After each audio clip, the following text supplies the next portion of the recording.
Abonnez-vous massivement sur Aïcha Okoko Network. L'objectif de ce festival, c'est d'être une réussite déjà à Kinshasa et puis après de s'exporter à l'intérieur du pays. Parce qu'il y a de belles régions où on doit aller promouvoir justement cette culture congolaise et tous ces artistes qui seront autour de Ferregola.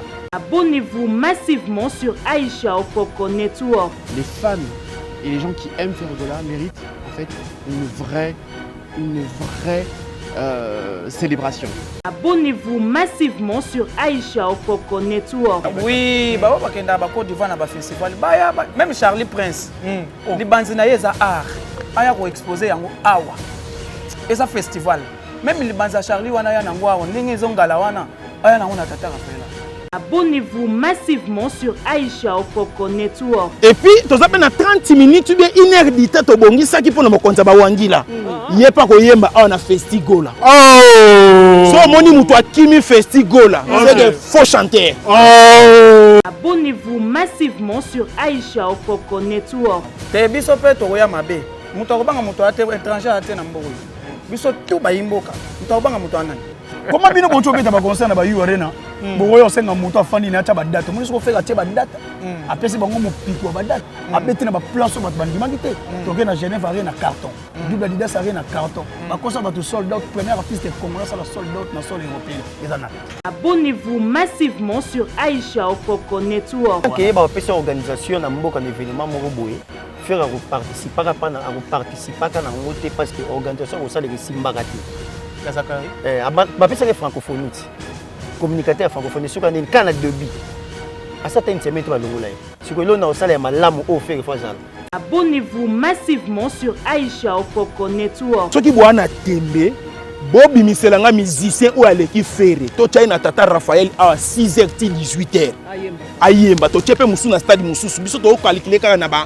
Total ngo kaka na en ligne. Très bien. Wana nde fera ko bomisa ba congolais.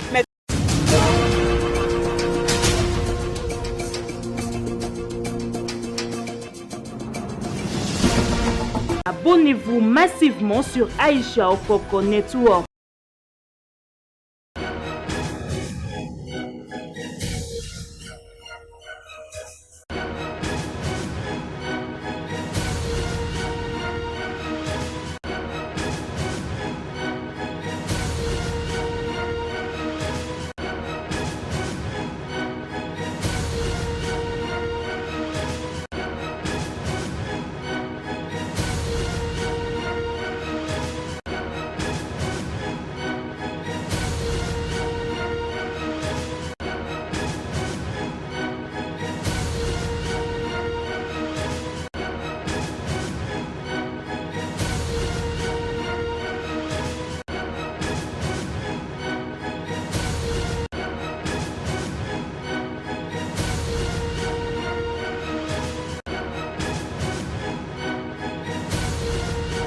Abonnez-vous massivement sur Aïcha Okoko Network. Voilà, mesdames et messieurs, bonjour, bonsoir. Tout dépend de l'heure que vous nous suivez. Les abonnés, les fidèles de AON, Aïcha Okoko Network. Toza AON Akati, il y a Stade Tata Raphaël. Au besoin remarqué, Bissonion Sotozali. Au Tozu invitation, il y a groupe Jet Set, il y a à travers DG Polo, ont invité Bissonion à Toye. Mais Toye, qu'est-ce qui va se passer ici? Et là, on est au groupe à Ferregola. Et bien ici, Bissot, 6 lettres signées par DG Polo. Et là, on est aussi passé. Awa nakati ya Stade Tata Raphaël nanga nabino biso to éviter, mais je pense à travers message au bakopé c'est la biso to na toyeba eloroni oza ko se passe awa. Mais na ko rappeler bino boyebi déjà que non papa Hervé azana concert oza prévu pour les 3 ou 4 août oza na Stade Tata Raphaël. Est-ce que ça par rapport il y a message ya concert ya papa Hervé Ferregola ou eza par rapport il y a nini ezo se passer nakati ya un message au BPC. Voilà les abonnés, les fidèles de AON, Aïcha Okoko Network. Restez branchés, connectez sur votre chaîne. Donc, tous en abonnés le mot, bon conseil toujours au Landabiso. Et puis, tu repères la bino intégralité. Il y a Bamakamounion, ce qui s'est passé, il y a communiqué, il y a fait Regola, Nika Boronina. Voilà. À la réserve de la presse congolaise. Merci à Exaucé, à la réalisation des missions. Merci à Ribin Samba, la réserve de la presse congolaise. En tout cas, tous a toujours branché. S'abonner pour nous avoir l'information sur ce qui s'est passé.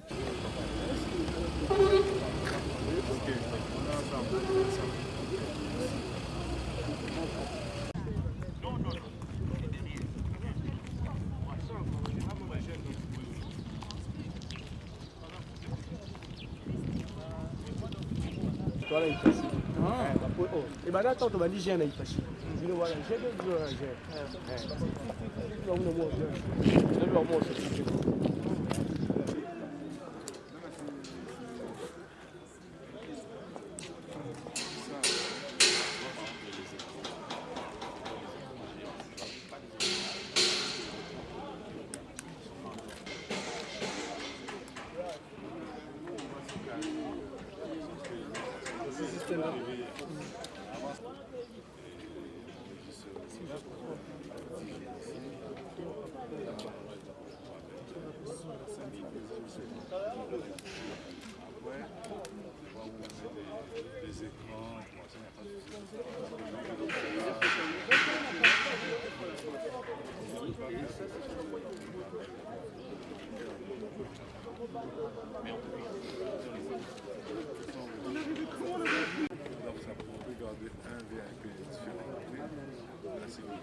Ouais, t'as...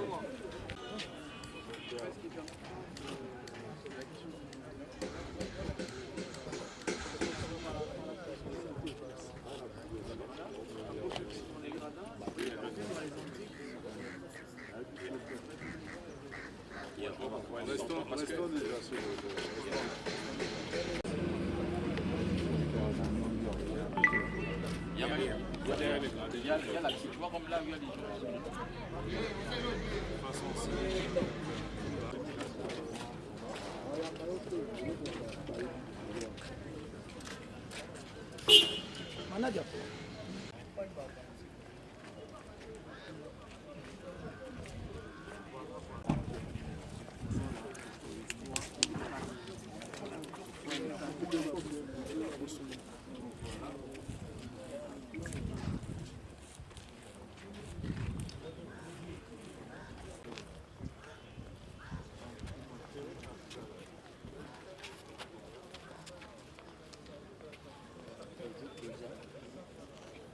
L'équipe de production déjà Kinshasa.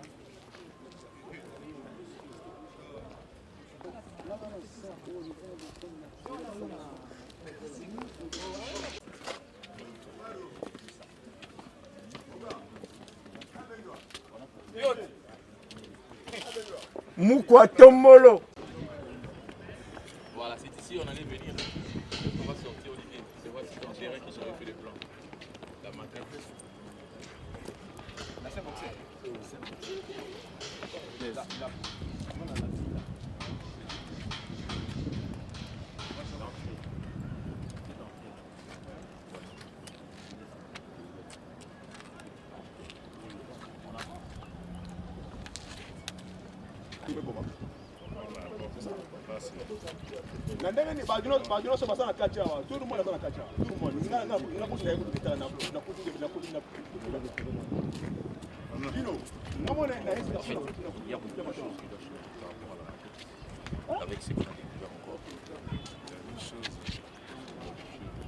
L'objectif de ce festival, c'est d'être une réussite déjà à Kinshasa et puis après de s'exporter à l'intérieur du pays.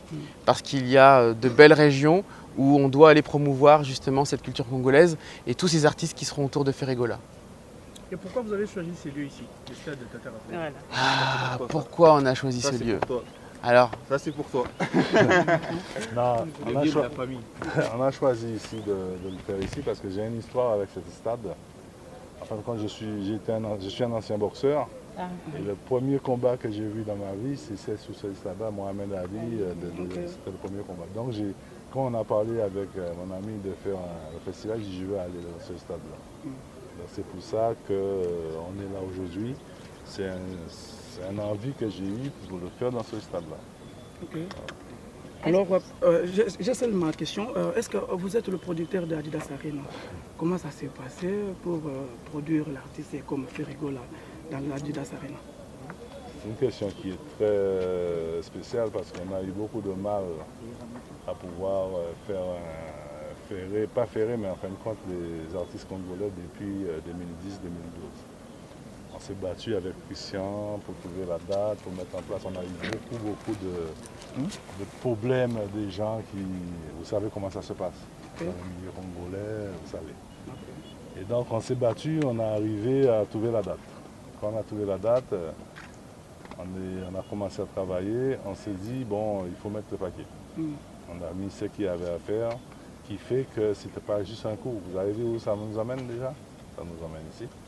Après, ça nous amène au tournée européen.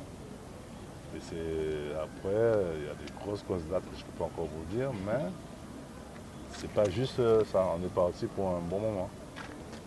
Merci. Vous avez quel genre de contrat avec Ferré? Parce que si je comprends bien, vous êtes encore venu à Kinshasa pour un projet, toujours dans la musique. Hein? C'est par rapport à la réussite de 2 jours à Adidas Arena, mais juste savoir les contrats. Où allez-vous avec Ferregola par rapport au contrat? On n'a pas de contrat, on travaille par feeling. Vous savez, le contrat, c'est que la parole, c'est très important. La parole. Moi, il m'a donné sa parole, on en a discuté, maintenant, on suit. On a quand même un contrat, mais ce n'est pas le plus important pour moi. C'est un contrat de 10 ans. Oh mais toi, c'était un espion, non? Moi, c'est Yannick Kabou. Est-ce qu'il y aura aussi des artistes anglophones, des grands artistes anglophones? Parce que il y aura les États-Unis, tout à fait. Vous aurez des artistes des États-Unis. On ne peut pas emmener n'importe qui de sortir jusqu'aux États-Unis, venir jusque-là pour que ça, on n'est pas connu. Mais aussi, il faut faire découvrir aux Congolais des autres artistes. Ouais. Donc, il y aura. Je ne peux pas vous dévaler le programme. Vous allez le voir au fur et à mesure. On est à 5 semaines. Hein. Là, aujourd'hui, c'est le lancement du festival. D'ici demain, et avec vous-même, parce que c'est vous qui allez lancer le festival. C'est vous là qui allez le lancer. On est là pour le lancer, on est en train de le lancer en ce moment le festival et au fur et à mesure, on va entrer en pression la semaine prochaine et on va sortir ce qu'il y a. C'est quoi votre budget? Oui, nous devons savoir, parce qu'il y aura un cocktail des artistes. Ferregola aujourd'hui, il fait battre record en Afrique, c'est un grand artiste. Voilà, toute l'Afrique parle de Ferregola. Ouais. Et aujourd'hui, vous avez jugé bon d'accompagner l'artiste par rapport au projet Festigola pour une première à Kinshasa. Tout à l'heure, vous avez répondu qu'il y aura un marathon, si ça marche, aux différentes provinces de Kinshasa par rapport aux questions qu'il avait posées Mouka Tombolo. Je vais savoir les budgets. C'est un budget très important. Moi, je vais vous répondre. La question est mal posée. Je vais essayer de donner une bonne réponse. Ce qu'on fait souvent, c'est qu'on imagine des grandes choses et on fait des petites choses. Notre objectif, c'est d'imaginer des grandes choses et de faire des grandes choses. Donc, on va mettre les moyens qui vont nous permettre de faire les grandes choses. Et on ne lésinera pas sur les détails. L'objectif, comme nous l'avons fait à l'Arena. Exactement. Et si aujourd'hui on vous donnait un budget, ça veut dire qu'on l'arrêterait. Vu qu'on n'a pas fini de faire grossir ce budget, on ne peut pas vous donner un chiffre là maintenant. Mais bientôt vous saurez. De toute manière, les choses se sachent, Akin. Et comment vous avez trouvé la capitale? Parce qu'ici c'est la capitale de la rumba. Alors, c'est pour une première d'être à Kinshasa? Non. Je viens souvent, très souvent à Kinshasa. Donc, Kinshasa est une ville magnifique, pleine d'effervescence. Quand on est à Kinshasa, quand on arrive à l'aéroport déjà, on est baigné. Donc non, nous on est heureux vraiment d'être là. Et aujourd'hui notre ambition, c'est véritablement de faire quelque chose de grand. Voilà. Je pense que Ferregola le mérite, mais au-delà de Ferregola, les fans et les gens qui aiment Ferregola méritent en fait une vraie célébration. Et c'est ce que nous allons faire. Ce que nous avons fait à Paris, notre objectif c'est de faire mieux ici à Kinshasa. Alors, voilà. Monsieur, vous avez évoqué la réussite de l'événement à Paris, à Adidas Arena. Vous savez, ici à Kinshasa, le public inouï est très exigeant. Quelles sont vos perspectives pour attirer les publics, surtout les Gaulois de Kinshasa, pour la réussite de cet événement, bien sûr? Je ne sais pas si j'ai bien compris la question. Je sais que le public quinois est très exigeant. Ce qui est déjà extraordinaire, c'est qu'on a un artiste qui est lui-même très exigeant et qui fournit en fait des prestations qui sont d'une exigence extrême. Donc là, je pense que tout sera réuni. Nous, on va essayer d'habiller tout ça. On va essayer de mettre en place toute l'énergie en fait, qui va sublimer l'excellence que propose déjà l'artiste. Donc vu que le public attend de l'excellence, elle sera au rendez-vous. Un mois à Lingala. Un mois à Lingala, nous sommes quand même à Kinshasa. Il va y avoir une captation également de l'événement. Et donc il va y avoir un streaming de l'événement qui sera proposé dans le monde entier pendant 2 jours.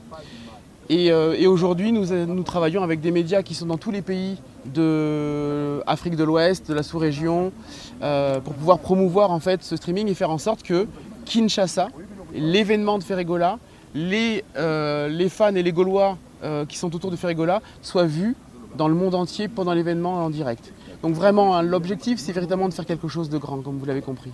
Merci. À Lingala, un mois, nous sommes à Kinshasa quand même. Ça fait déjà 4 fois que vous êtes aquí. Une beauté. Vous maîtrisez bien la langue nationale? Non, je ne peux pas vous mentir. Je peux pas vous mentir, je ne la maîtrise pas. J'aime l'entendre, j'aime qu'on me la commente. Et bientôt, on essaiera de la parler. Exact. Merci, c'est un plaisir. On continue alors. Merci.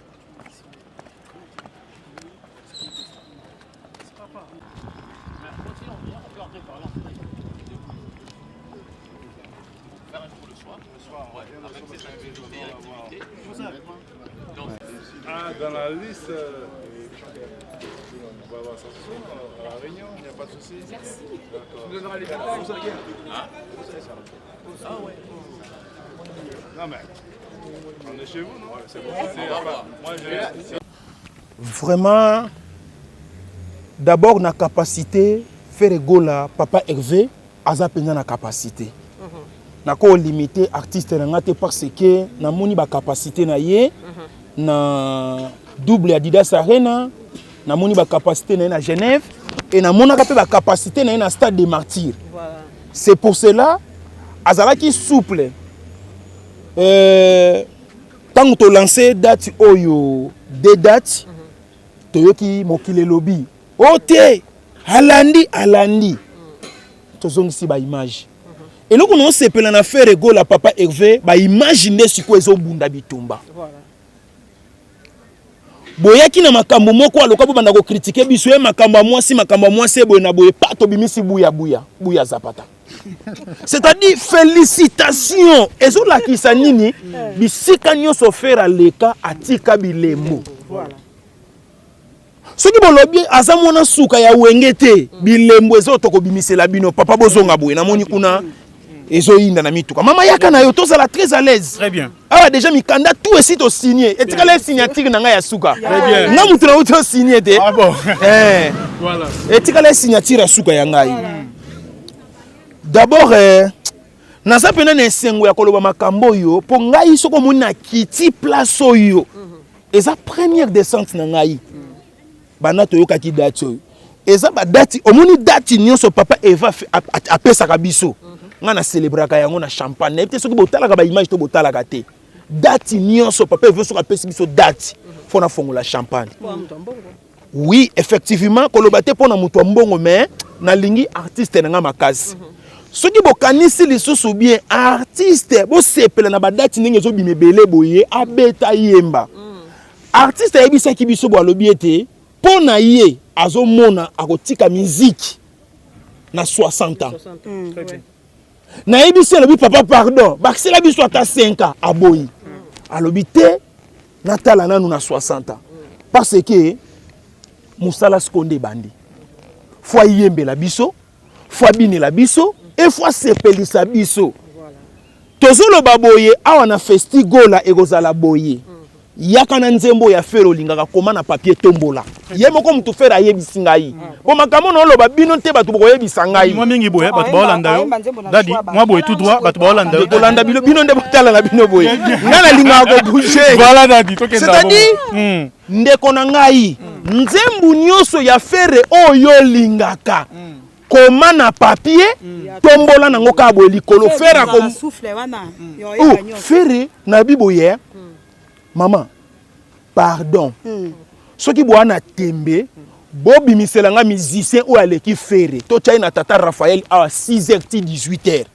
ayemba to tchepe musu na stade mususu biso to calculer kaka na ba to talango kaka na en ligne wana nde fere ko bomisa ba congolais mais to peut dire cela double fere go lobeta double 20 mai ba musicien msusu babeta double stade de martyr faire d'abeta martyr à zongité est-ce que musicien tout aza capable babeta lelo abeti lobi pas en souffle normalement eza ko beta pe ko silisa stade de martyr c'est au korjaki et loko muto esa korje bato ba signaka ba signer ba lobi au korje yango ozonga to yebite to ko limiter artiste na bisoté ezo dépendre na ba sponsor na ba producteur to ko zonga na ba ne mususu sikoyo o eza occasion de ya malamu apesi biso awa na Tata Raphaël yango to ko lakisa bino o biso to za na Tata Raphaël to zela les jours J maman biso ba gaulois to yaka lokwa makambo ya parti politique okomona biso to so uta maluku ponga nde mutu nazwaka mobondo ya changu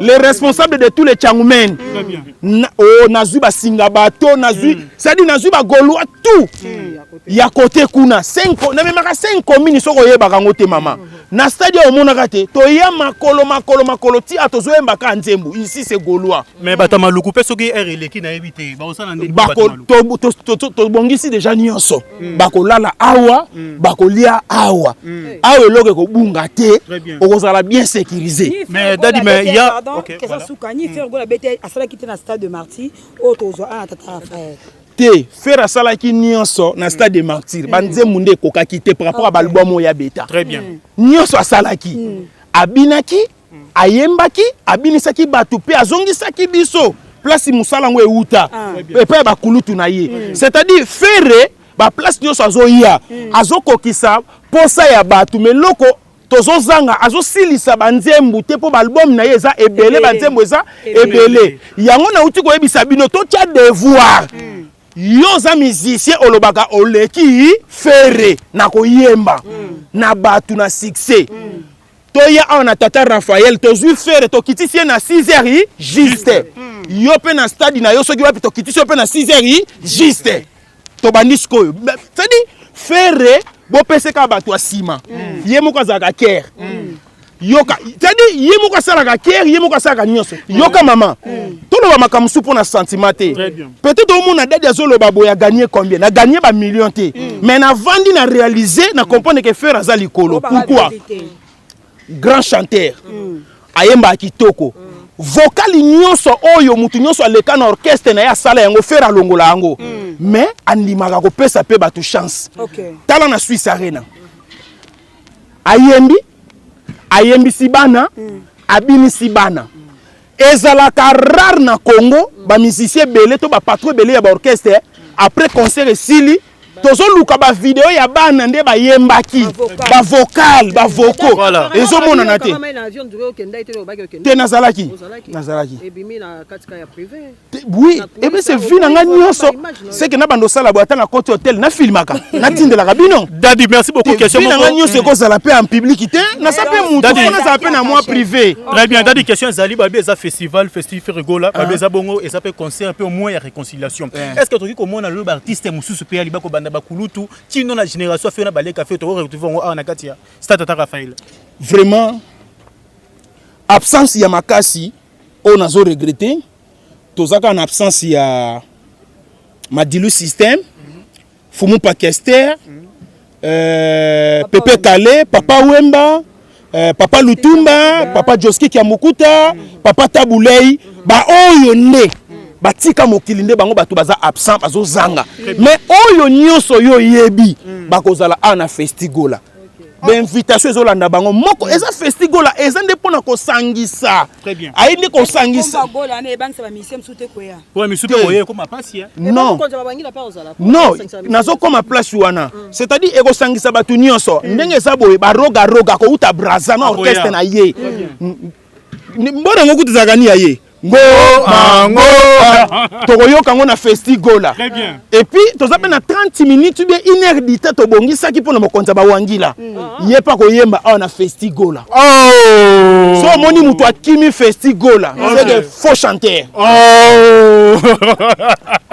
au moins na ba quartier très bien bokena na ba karaoke bokenda ba karaoke oyebi na ba karaoke yemba mongo nyonso oyemba batu ba tuvango normal mais so yembi ka banzembo afere na voix ya fere ba bengi au grand chanteur ba congolais boya ebele festival tala oyebi ke nazwaka mpe occasion okota tata Raphaël yango toyebi ke lelo mpenza comprendre ke ezala mokie tala kokasete nde tozala na Congo boye nyonso tovisita nayebi kombo nayebi na histoire Mohamed Ali abundaka te très bien nayebi histoire mais eloko ezosalanga kaka pasi mbala liboso na ya awa moto ameminga awa Ferregola bino moko bomoni considération papa va pesaka ngai na solo na ba producteur na solo na ba bato nyonso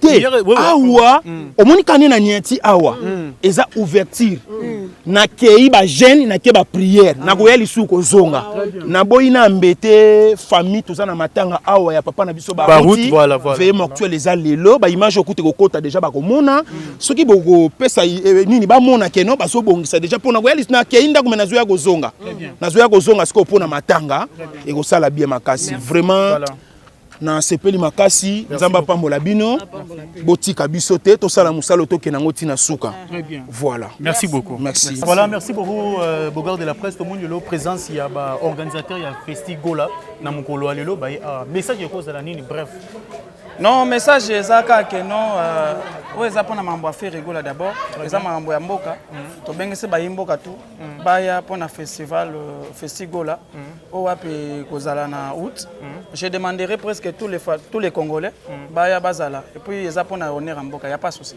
tant de publicité tant de paroles bakimingi bamona konde que non papa Hervé tchada le badate sopani lo presque belé tomoni Adidas tomoni Genève arrive en même temps tous soit 2 jours babi ba mapasa bazoya déjà à bientôt là parlementaire par là on le baniko na détecteur ya biloba loba ya kokende kozonga mais le Ferregola loi prouver mais ça yoko zaloni non en fait ça montre déjà les loga kolobe zalité boyebi Ferregola za mofuli et puis ya kolobe bele zalité bomonika engulupa ya batu na batu ndenge bazaleli ça montre déjà l'avenir et puis ils apprennent à mamboka wana tokoboyela ngote mais ngana bensika batu tout eza ba mission ba welela kokena na ba festival ya bana mboka banani ah mission moka kenda ko welela ba biloko wa bana mboka le to eli bongo te ko ngata na lobaka ngana za la voix de sans voix très bien soki na lobi na kosaka te donc ils ont invité na mission ba welela oui ba bakenda ba Côte d'Ivoire na ba festival ba même Charlie Prince libanzi na yeza art aya ko exposer yango awa eza festival même libanza Charlie wana ya nango awa ndenge ezongala wana aya nango na tata Raphaël mais ozowelo wela Charlie Prince to landi honorable bon Charlie azeloni Charlie azanani un ancien chauffeur azelo te yayo bon azeloni mais tolandi a lobby olandi Charlie Prince plutôt tika non Charlie tandi honorable Zakari baba so lobby atali te na yebi ete na yebi ete mais oui bien tenir na biso to chaque fois ya ndo sala organisateur na yebi makambo na biso to koya te ya biso o pe to sala ayata o pe za faire ayata o pe affaire ayate à l'état ici faire kanga bambwana et pour cette façon ya mabe te biso pe to koya mabe muto ko banga muto ate étranger ate na mboko biso tout bayimboka muto ko banga muto anani 15 ans na métier nga yebi ndeni ni basala makamwana tout festival déjà bandit déjà et toke na on kasa et toke na on par-ci par-là il y a pas de souci. Voilà, mesdames et messieurs, les abonnés, les fidèles, Awen Aïcha encore connaître Aurore. Sur ce, nous avons ici Gouvel les Gaulois, Otomo to Kutina Katia Tata Raphaël. Gouvel les Gaulois, bonsoir. Bah une descente spéciale là. Très bien. Yo mon moni ba producteur ba produit ba uniquement poto baye. Plusieurs producteurs au basa pour un festival. Donc festival où ils ont maman na coutir na maman na yoki ba Gaulois, ba Gauloises na ba gladiateur to za ko sepela. Na yoki fait manque ba kassa ba goya ba whisky ba goya. Donc ba producteur ba bengisa bango ba betisa bango na ba salle mythique na poto. Bango ne baza partenariat na Festigola ou festival international de Kinshasa, un festival il y a fait toujours ba pende toujours ba orchestre folklorique donc ils ont vraiment festival où ils ont la moussa culture ya mboko na biso exposition d'art et osala très bien donc to kutana awa les 3 na les 4 août tozali awa golo ya ga mobondo golo la kisa bango to le gara bango na ebele 50 000 places d'assises surtout débordé tina force to comme na 80 000 tout comme Europe mais la petit matonge libanda to robi ma petit mato golo so ko na mo na net tikuna pour na oki ndenge ba producteur ba bi ba écran géant pe kozala donc Ferregola store oyo koteka parfait article et kozala donc ba nous ba kotala ngo na kati ba te pe ba kotala ngo libanda donc après 50 ans après tozongisi zo musique na kati to festival na kati ya Tata Raphaël après combat ya lié Foreman en 1974. Très bien. Dans les padres zongisi yango pona ko sepelisa ba congolais o bazanga ba zaïro ba congolais na biso ba congolais et on sala bien au sakana te. Tant d'autres toko mona ba artistes mu suspect en boka parce que ça festival si toko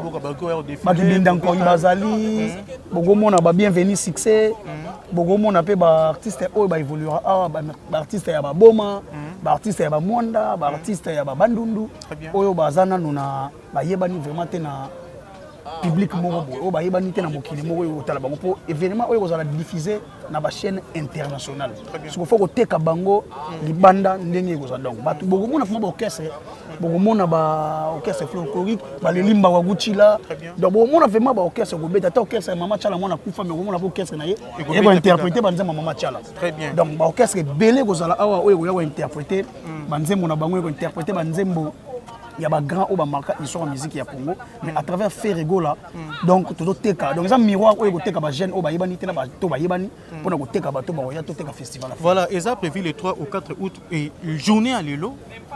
But ou objectif est ça qui n'y a pas organisateur ça qu'on a remonté à disposition. Oui, disposition tu es visite tu es déjà au tala yango kolongola milimo to ya mabe. O kolongola milimo mabe. Oui, siga bato ba net on y attend boye pesa mele biso. Très bien. Tu y a rapé visite à stade de Martyrs on y attend pesa mele biso donc tu y boye pour na kolakisa bato ya marambo to lobaki ya les tona les cartes za marambo ya solo.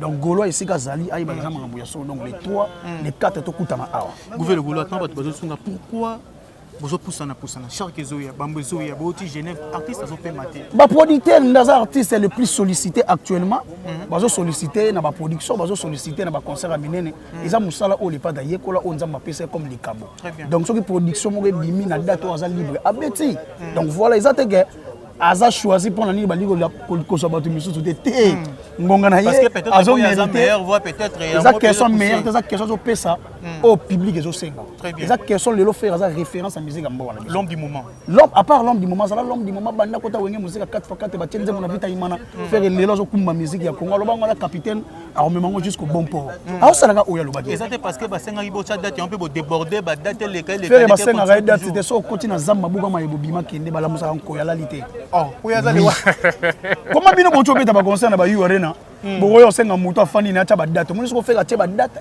apesi bango mo piko ba date abeti na ba place ba bandima kité to ke na Genève arena carton double Adidas arena carton ba concert ba to sold out premier artiste congolais ça la sold out na sol européenne ezana c'est rigolo on comprend que les padres as artiste le plus aimé donc azo mérité ba saler ba festival à minene boloko za vivant amona bikamo amona monene o yazali amona ke azaka monene donc moi pour moi na sepeli d'abord ba sali festival ya faire en vivant pour le long na Congo ba festival ebele comment on a festival un papa wemba persona makufa très bien festival tabulai persona makufa mais le faire gola est vivant a oteka musique na biso ne bantu ya libanda na bato ya kati ba yokani lokola yazo protéger musique ya Congo il faut pas protéger à travers festival ya Ferregola donc teka ba artiste ya mboka donc ya mosakana te. Très bien, merci beaucoup. Dernière question Ferregola le loza immortalisé lelo o ba pesi Valère ya ça la première artiste ba c'est le festival na Katsambo na biso et là qu'on une surprise nini papa va bomber les bateaux ya sikani no bomber le public o ba consommer pendant 2 jours déjà so mon affaire zo mana ba pende ba suku ba zo beta faire à télé non mon ate au caisse au vient biso ma belé lisa tika ba o beta so faire na kati. On comprend déjà. Donc imaginez vous ce que non on mona ngote mais on moni yango et ça l'ondeni. Donc ba surprise les alliés belé les padres ana posa à propulser les sous ba jeune o ba zoga mikakatano ya kobima. Ba jeune et belé o ba zama mikakatano kobima à travers festival ya Ferregola o ko za la projeter na ba chaîne internationale. Ba jeune wana ba ko za la connu. Donc faire alinga teka kaka ba ndeko ya Congo. Donc dans festival ya Magic System na Anoumabu. Très bien. Les Araya Magic System, il n'est pas de bêta. Et t'es caraba ivoirien, et t'es équipé africain, et t'es équipé culture ya Afrique, t'es culture ya Côte d'Ivoire. Le lengue faire à l'igna sala. Le rôle là-bas gêne. Azano na maïna makila. Ya ko sunga bandeko na nga zaki na dynastie. Très bien. Mais l'autre on a fait. Ah, nga na dynastie. Dès to sunga ki na dynastie pour tomber la culture à Mboka à travers projet de dynastie. Très bien. C'est la même façon les padres Lelo. asali festival international de Kinshasa pour nous retomber on est la musique à Congo. Vous avez senti organisateur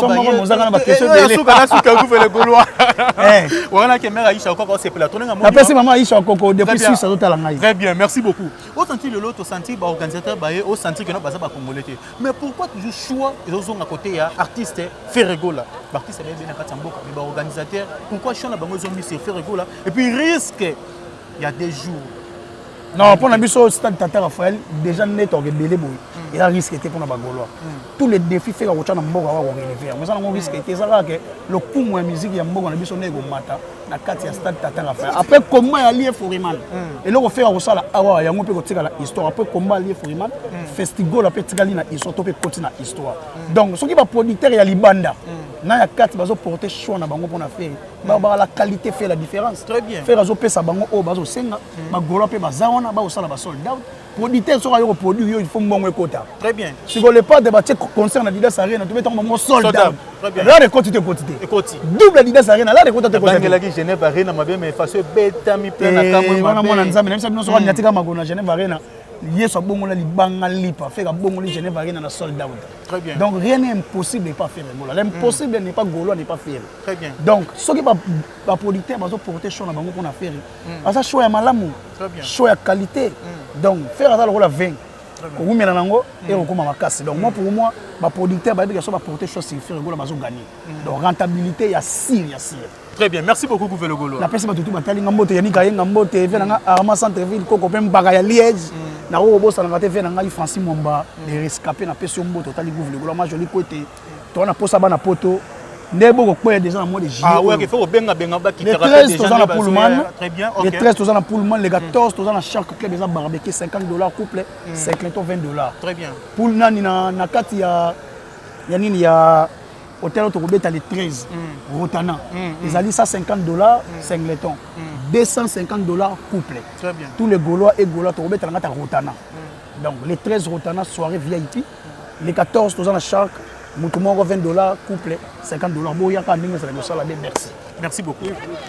Voilà, mesdames et messieurs, les fidèles de AON, Aïcha Okoko Network, toujours tous en la carte stade Tata Raphaël, vous comprenez bien ce que non, ils allaient bongo visite, il y a Festigola, au bongo organisateur, il y a festival où ils ont prévu les 3 ou 4 août, il y a fait Regolandé, bah bongo visite na bongo na carte, il y a stade Tata Raphaël. Voilà, sur ce, tu y a un peu bagolois, lobeli, il y a Ferregola, tous à AON na Fiston Frappe, tous à Fiston Frappe, bonsoir. Bonsoir. Voilà, merci beaucoup. Tout le monde est organisateur na kata Tata Raphaël et le connu où ils ont comme message beaucoup plus ça va gouler non message est que batuabi que tous la première édition il y a festival Ferrego là où il d'abord les 3 ou 4 août ils ont na stade Tata Raphaël tous là organisateur bato baza ko organiser festival wana alors ba outi di banda mboka ba yaki lobby et le lobby aussi la visite guidée pour na koyeba ndenge ni emplacement comment ça va se passer entrée et moi toujours ko expliquer bango tout ça na bango visite ya stade.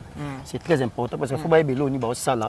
Bah ça doit bien on a étude du milieu. Très bien. Faut y ba place où nous sommes commis sur place où y bi aussi à disposition oui bané dans ça.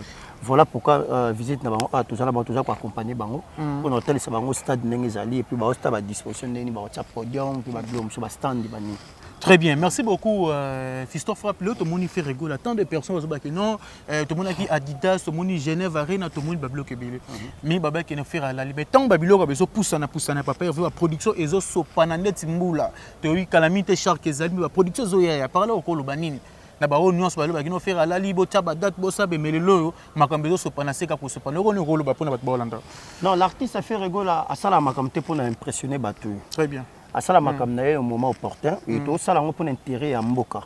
Tout ça là on pour impressionner les gens, faire à ça libo tout ça le monter grimace pour la ça batu non. Tout ça là on attend la biso. Voilà pourquoi silence naé et ça la makama minene. Tout ça là on pour la ça ba ko lobande ba ko lobande mais ba o ba yebi Au faire ça là, le faire ça là. Festival et Salama, est-ce que ben invité Bagozala, Batu Yasika, Banani, tu évité Mamango et c'est passé comment? Parce que tout le monde Bagoula, Baza vraiment presque belèze, que ben invité Bagozala, Mamazan. Si, tu sais Batu que tu communiquer, tu sais comment ça va se passer. Donc base à la passion, base à la calme, mais tu as des détails sur tu sais que festival est Bandaboé et ça m'a boé, il y aura ça, il y aura ça, il y aura ça. Donc base à la calme, base à la précité.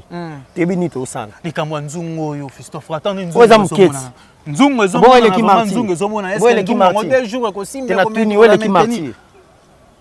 qui martyr. Qu'est-ce qu'on dit le des jours? Des jours des jours to mesana, tu vois dire ça rien to beto ndeni. Des jours zelo hôtel surtout na Kinshasa. So kuna poto sali to sali ba plan ba des jours bona kini.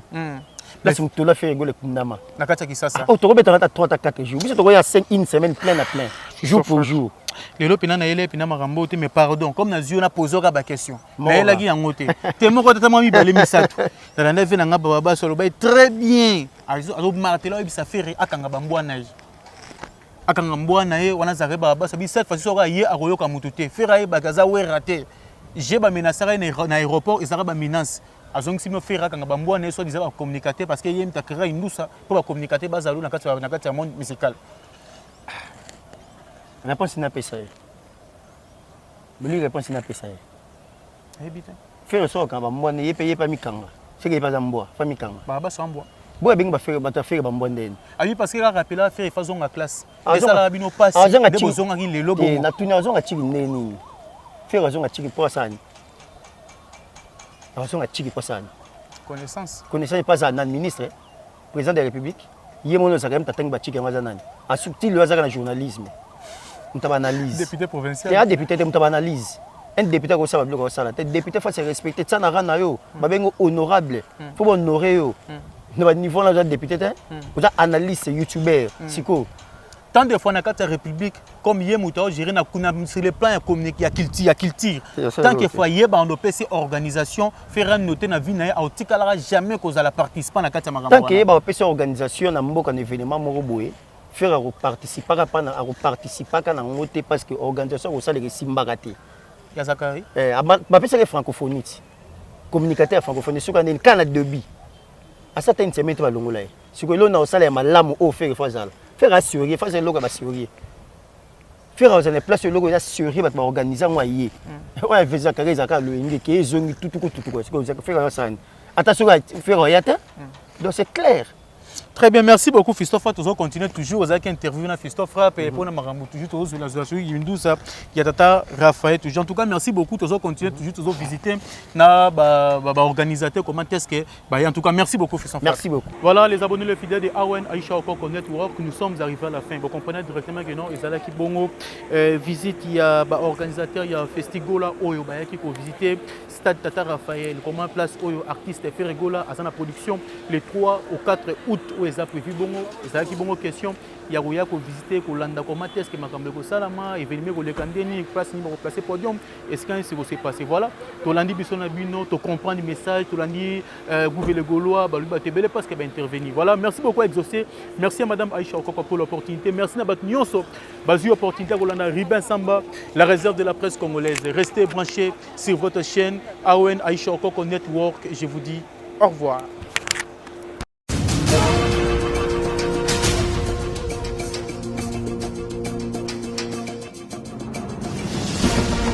Abonnez-vous massivement sur Aïcha Okoko Network.